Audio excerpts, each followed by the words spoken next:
Un retour rapide de la paix et le renforcement de la cohésion sociale, voilà les prières formulées en ce jour de l'Aïd el-Fitr à la grande mosquée de Bamako. Elle était dirigée par l'imam Koké Kalé. C'était en présence du président de la République par intérim.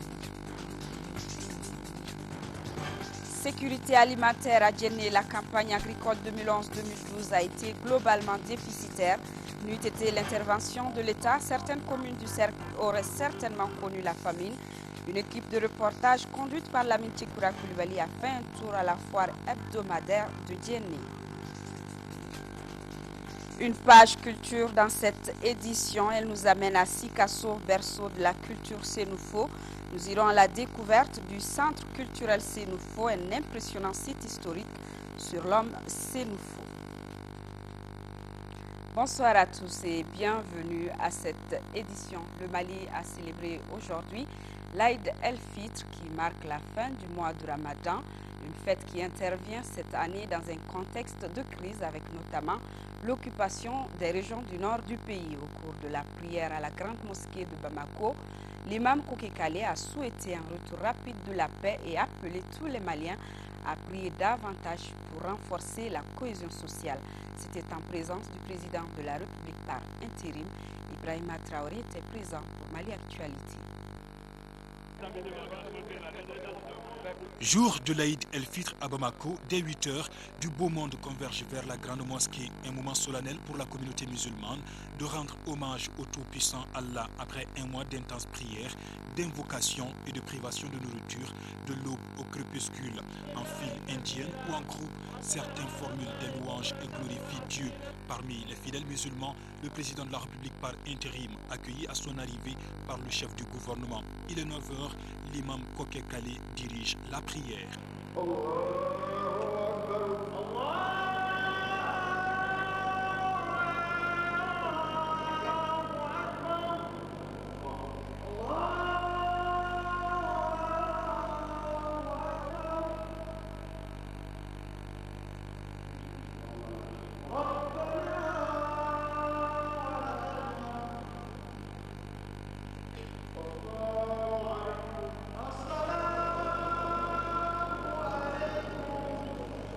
La prière est suivie de prêches. Dans son sermon très émouvant, l'imam Kalé a appelé les fidèles à rester très attachés aux valeurs de l'islam et à s'éloigner de tout ce qui est contraire à la religion.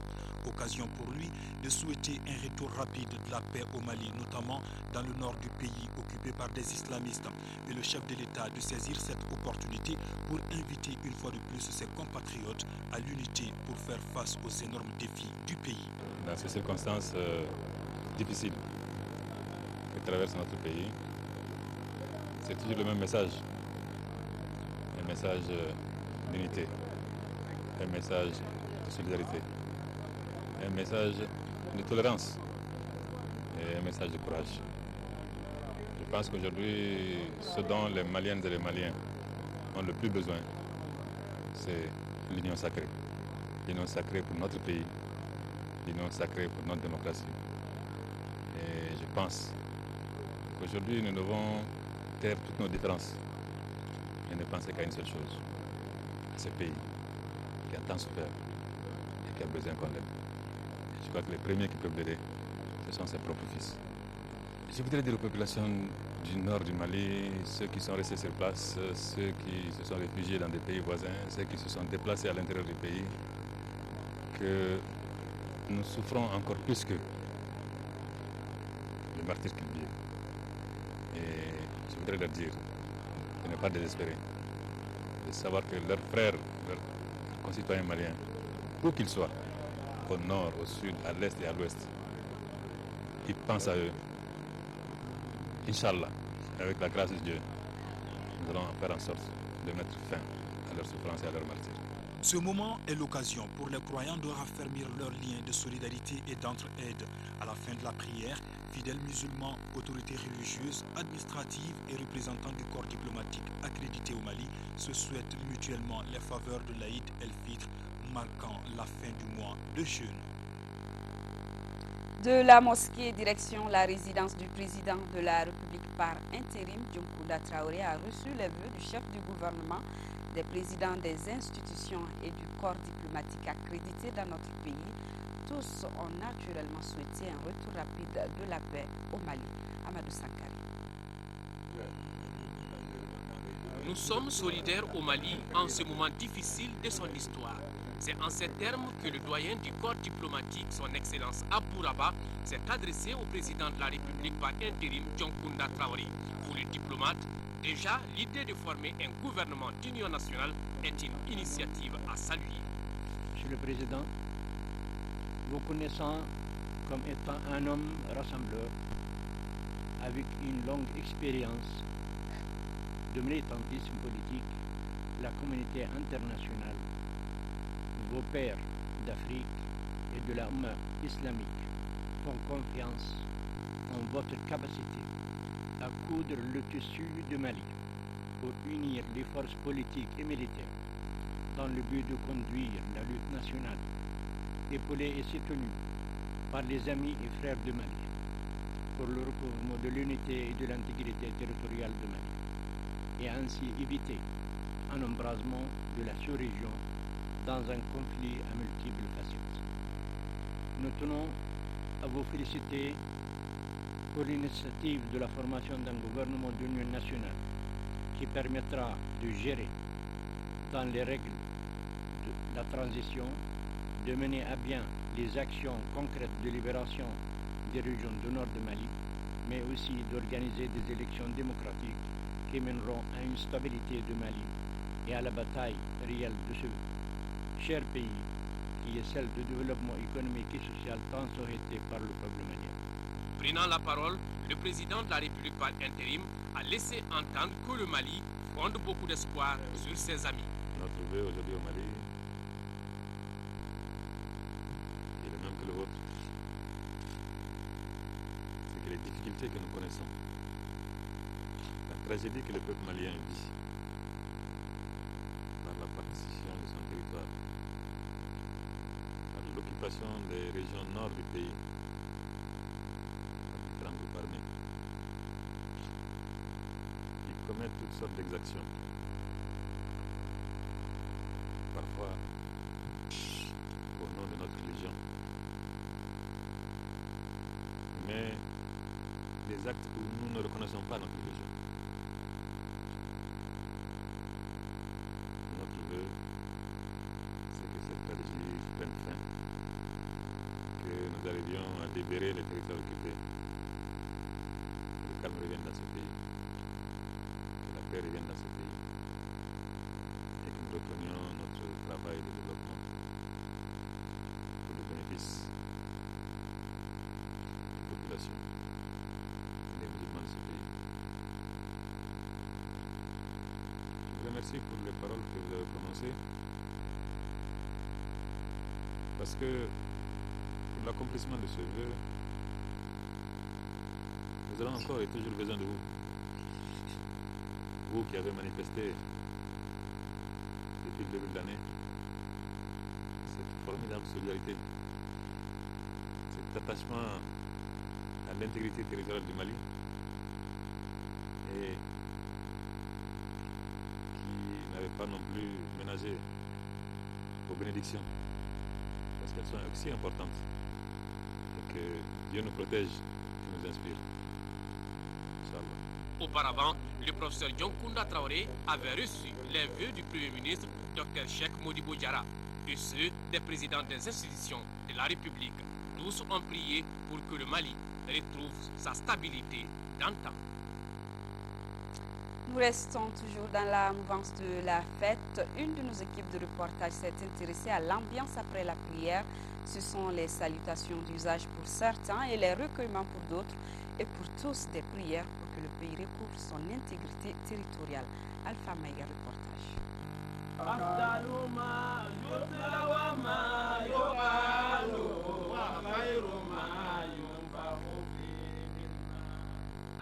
Des chants religieux qui annoncent la fête.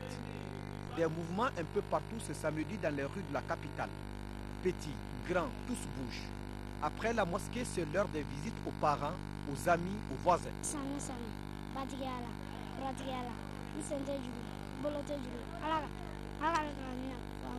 Nous célébrons cette fête dans le cadre de la joie, dans le cadre de la paix, et on souhaite que la réconciliation nationale passe par cette fête et que nous arrivons à nous donner la main et que voilà, cette fête, que ça soit une fête de paix, quoi. Nous sommes très contents parce que dans un premier temps, on a pu faire les salaires à temps pour que chacun de nous puisse se procurer des habits de fête et de la viande.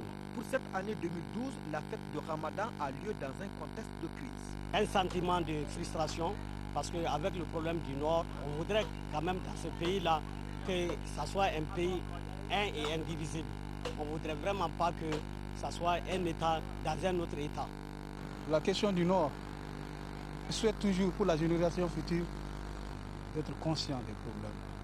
Qu'on se donne la main et pour que ce qui se produit au Nord ne se reproduise plus. Wallahi, on a prié tout de suite pour le Nord. Il faut que le Nord soit libéré. Les membres des autres confessions religieuses ne sont pas indifférents à l'événement. Quand les tout petits leur rendent visite pour le traditionnel Sambé, ils saisissent l'opportunité pour encore inviter tout croyant à l'union des cœurs et des esprits. C'est une grande joie pour nos frères musulmans. Donc maintenant, je crois qu'ils peuvent remercier Dieu pour tout ce qu'ils ont vécu jusqu'à présent. Et nous prions le Dieu Tout-Puissant de nous redonner ce territoire que nous avons perdu. La fête de Ramadan, c'est aussi pour certains l'occasion de penser à ceux qui ne sont plus dans ce monde. C'est ainsi que certains n'ont pas hésité à venir prier pour eux d'une part et chercher leur bénédiction d'autre part. Et du côté du ministère de l'Action humanitaire, de la solidarité, l'on a mis tout en œuvre pour que les familles déplacées des régions du Nord passent une journée de fête agréable. C'est dans ce cadre qu'il a procédé à une distribution de bœufs aux déplacés vivant à Bamako. L'initiative dénommée Opération de distribution de bœufs a concerné 40 familles. Le compte rendu de Tiemoro Konati. Le ministre de l'Action humanitaire, de la solidarité des personnes âgées vole au secours des déplacés du Nord à Bamako à travers cette distribution de bœufs. Par ces gestes, le ministre Sidibé entend susciter un peu de joie et de bonheur chez 40 familles déplacées à Bamako. La fête se fait traditionnellement autour d'un repas. Donc à défaut de pouvoir partager le repas avec eux, c'est de leur amener de quoi aujourd'hui agrémenter leur journée et de faire un repas qui rentre dans le cadre de la fête, donc à travers la viande. À Mopti, nous avons envoyé 5 bœufs et ensuite le site de Kita qui accueille des enfants, où également 2 bœufs ont été destinés. Les bénéficiaires ont salué les gestes avant d'exprimer leur gratitude au personnel du département de tutelle et à l'ensemble du gouvernement pour les efforts qu'ils ne cessent de déployer en faveur des couches démunies. Juste remercier encore une fois de plus et dire au département de continuer de soutenir comme ils l'ont fait et nous voulons de notre côté les assurer de tout notre soutien, de toutes nos prières pour que la paix puisse revenir le plus tôt dans le pays. Cette initiative s'inscrit dans le cadre d'une vaste opération de distribution de bœufs aux couches démunies. Le Parlement national des enfants du Mali a de son côté célébré la fête de Ramadan avec certains enfants démunis et déplacés du Nord. Pour cette occasion, 7 bœufs ont été immolés et la viande partagée entre une 60aine d'enfants en situation difficile. Le geste a été très apprécié par les tout petits qui en ont bénéficié. Demba Moussa Konati. Baptisé Opération Viande pour tous, ce don à l'endroit des enfants démunis est une initiative du Parlement des enfants du Mali en collaboration avec le Mouvement africain pour la paix et la consolidation de la démocratie. Un projet qui vise à améliorer la ration alimentaire des enfants en situation difficile en ce jour de fête de Ramadan. Elle est d'abord pour nous un moyen d'exprimer notre solidarité à nos camarades enfants, notamment ceux en situation difficile et ceux déplacés du Nord. Nous avons initié cette activité pour venir en solidarité à nos camarades enfants, ceux qui vivent en situation difficile, car c'est vrai, un jour de fête, certains ont de la viande et d'autres en cherchent et n'en ont pas. Cette action de solidarité a été fortement appréciée par les heureux bénéficiaires. Nous sommes heureux de recevoir les jeunes que les parlementaires nous ont offerts. Et nous voulons aussi que ce soit la première, mais ni la dernière. C'est une bonne initiative. Nous voulons que les parlementaires fassent ça de manière pour aider les novices. Ce geste même m'a touché vraiment. Les Les enfants en situation difficile ont souhaité que l'initiative se perpétue. Ils ont également prié pour le retour rapide de la paix au Mali. En 5e région, c'est la Fondation Orange Mali qui vient de mettre à la disposition des personnes déplacées 92 tonnes de riz d'une valeur de 50 millions de francs CFA et donc qui permettra de couvrir les besoins alimentaires de près de 8000 personnes accueillies dans les localités de Sokoura, Bandiagara et Djenné. Aminata Touré depuis Mopti. Cette remise de dons de céréales faite par le Programme alimentaire mondial PAM et ses partenaires CARE Mali et GRAT avec l'appui financier de la Fondation Orange Mali aux personnes déplacées suite à la crise du Nord permettra sans doute selon les autorités communales de remplir le panier de la ménagère. Au nom de toute la commune de Sokoura et de tous les déplacés du Nord, je vous adresse nos vifs et sincères remerciements pour votre acte de générosité et votre élan de solidarité à l'égard des personnes déplacées du Nord. Ces dons d'une valeur de 50 millions de francs CFA, soit 92 tonnes de riz de Orange Mali, en partenariat avec le Programme alimentaire mondial, vient en appui aux efforts des autorités du Mali. Le Programme alimentaire mondial a pu compléter avec les 92 tonnes, 24 tonnes de petits pois pour une ration alimentaire de 30 jours pour les 8000 bénéficiaires. Ce don en vivres de la Fondation Orange, soit 92 tonnes de riz, permettra de couvrir les besoins alimentaires de près de 8000 personnes accueillies dans 3 localités de Mopti, à savoir Banyangara où nous avons distribué 31 tonnes, Djenné également 31 tonnes et la commune de Sokoura 30 tonnes. Les autorités administratives ont remercié les principaux donateurs.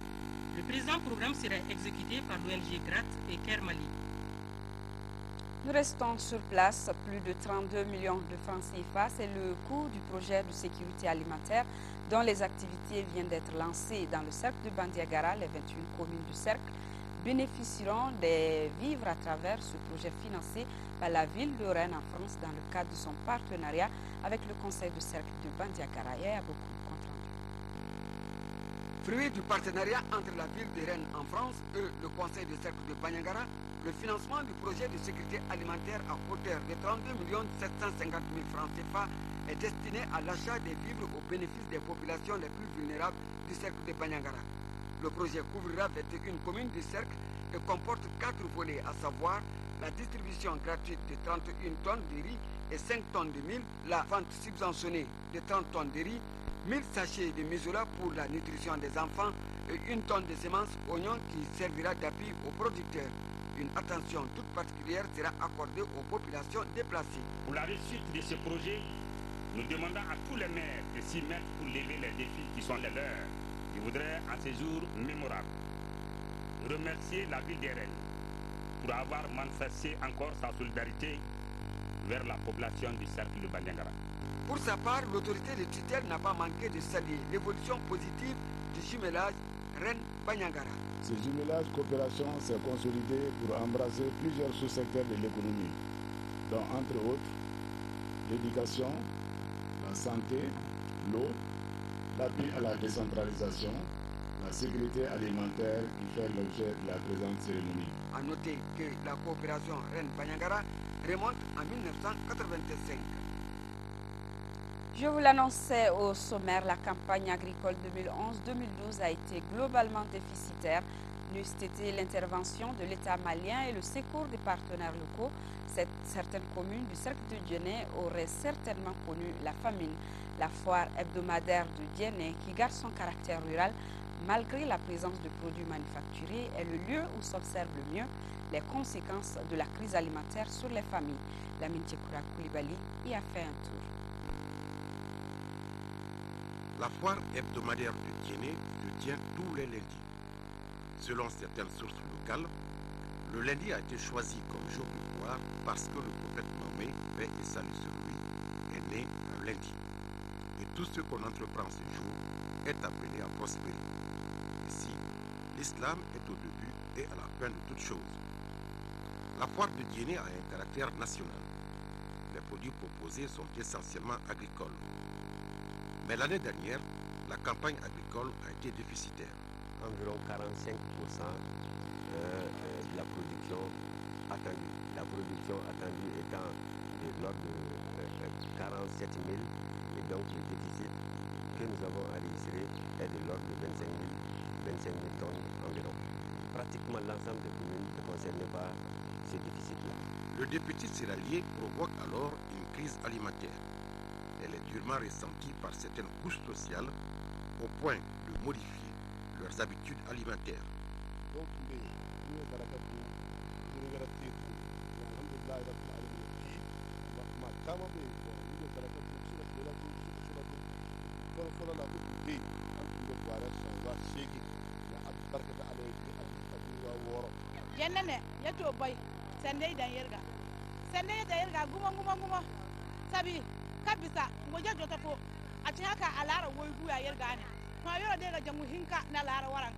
Baisser les prix serait vendre à perte. Pour les grenetiers, les difficultés d'approvisionnement en céréales expliquent la cherté des prix sur le marché.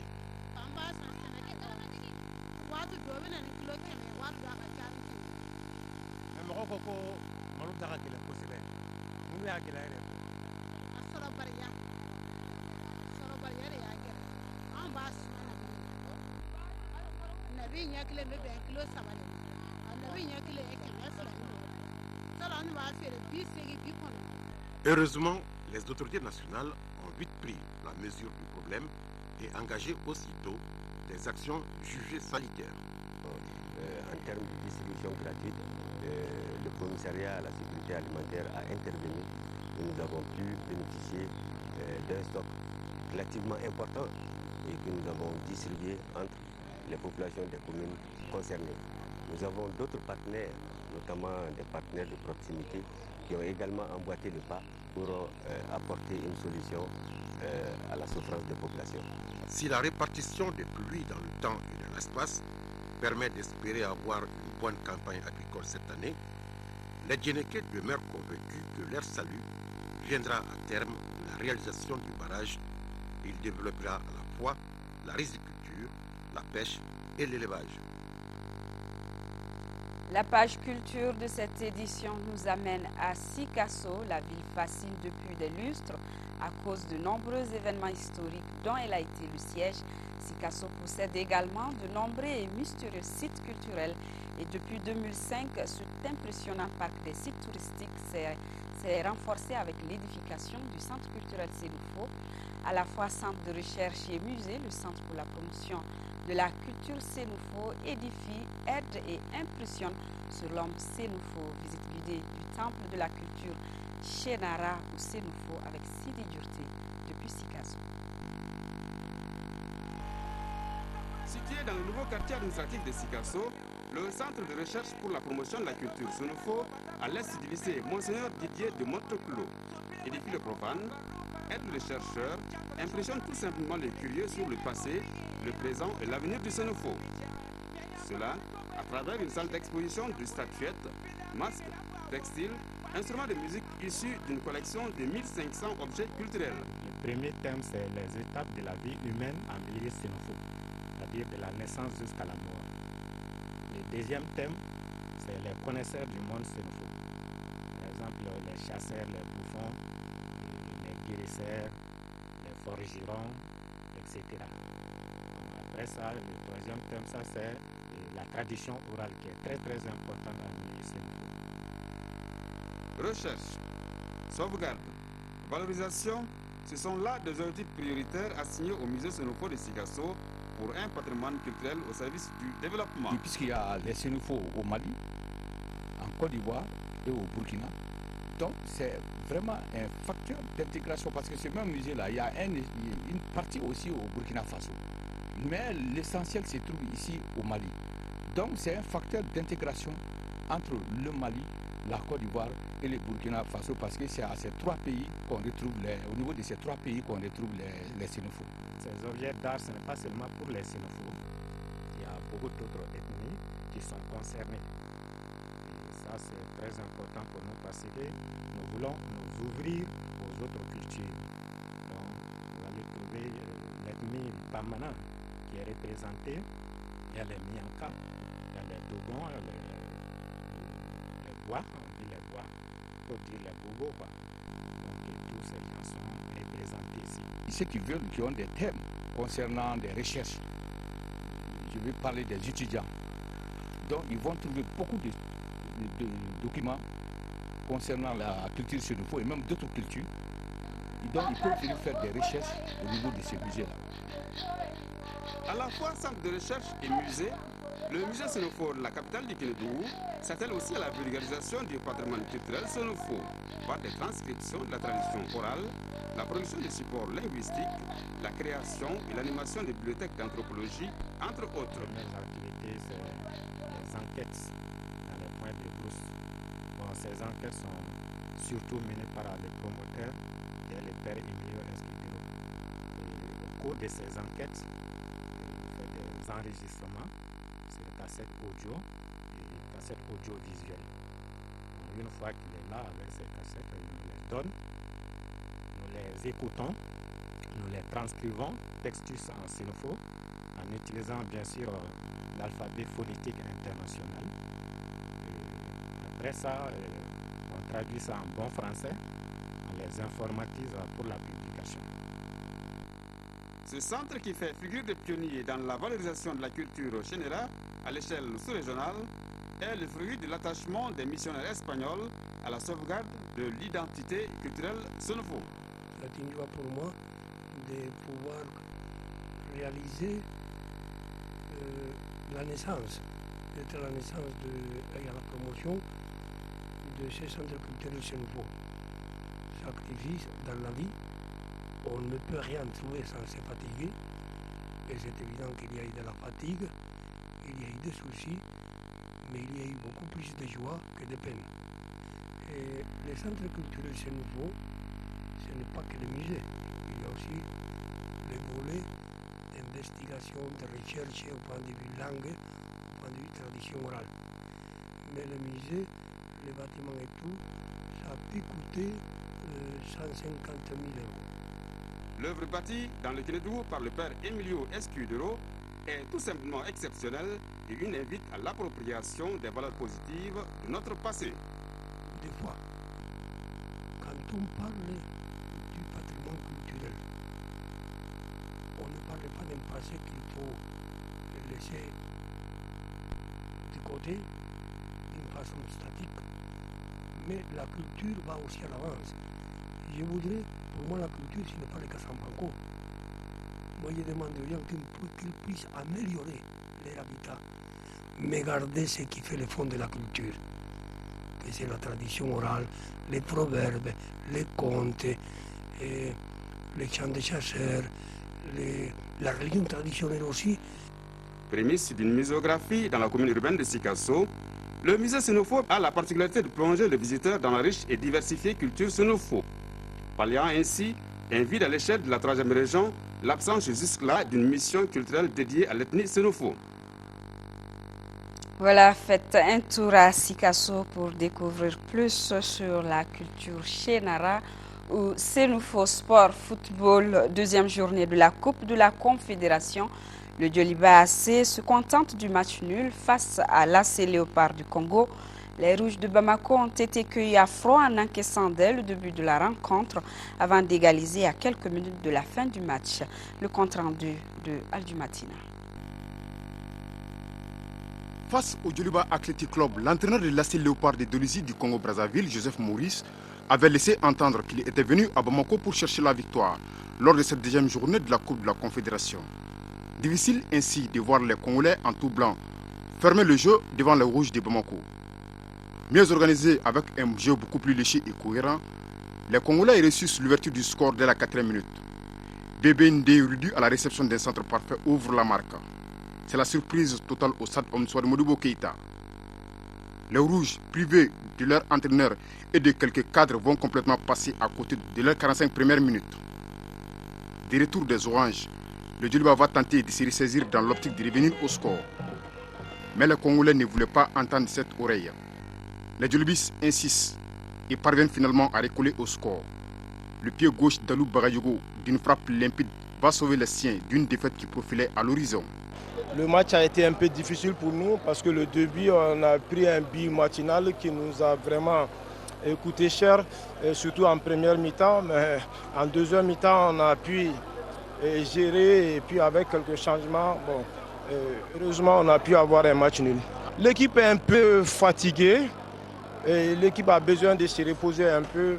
Avec la fin du championnat, j'espère que ça peut aller. Nous sommes déçus parce que nous sommes venus pour avoir une victoire. Bon, cette frappe de balle qui nous a surprise à distance là nous a eu énormément. Nous revenons ici dans 2 semaines pour jouer contre le Stade malien. Nous allons nous préparer en conséquence. Avec 4 points désormais en 2 sorties, le Djoliba Athletic Club reçoit lors de la prochaine journée à Bamako le Wydad du Maroc. Soulagement parce que c'est vrai, au vu de la prestation. Le deuxième match du groupe B se joue ce soir à Casablanca entre le Wydad du Maroc et le Stade malien de Bamako. Une rencontre que vous pourrez suivre en direct sur la télévision nationale à partir de 22h. Nous sommes à la fin de cette édition. Demain 13h, Sira Bachili, nous vous souhaitons une très bonne fête du Ramadan.